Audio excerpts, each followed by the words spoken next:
Gold face skin polish का कमाल तो आप जानते ही होंगे। जिन मेरी बहनों ने ये गोल्ड फेस स्किन पॉलिश इस्तेमाल की है उनको तो इसका पता है कि रिजल्ट कैसा है। जैसे कि मैंने बताया था कि एक मरतबा गोल्ड फेस स्किन पॉलिश इस्तेमाल करने से कम एक महीना आपके चेहरे के ऊपर शाइन रहती है, आपका कलर ग्लो रहता है, व्हाइट रहता है। वो कैसे यूज करनी है ये भी मैं आपको बता दूं, और आज इसके साथ बड़ी अच्छी ऑफर है और ऑफर भी इंशाल्लाह मैं आपको दूंगा।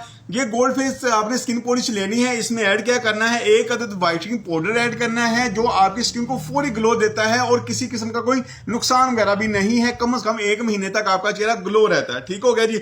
उसमें ये सीरम के चंद कतरे आपने ऐड कर लेने हैं। इससे ये होगा कि आपकी स्किन सॉफ्ट हो जाएगी।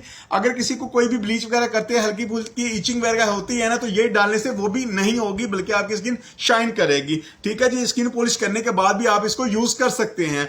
तो जो चीज मेन मैं आपको बताने जा रहा हूं ना, वो जीरे का व्हाइटनिंग पाउडर है जो आप स्किन पॉलिश के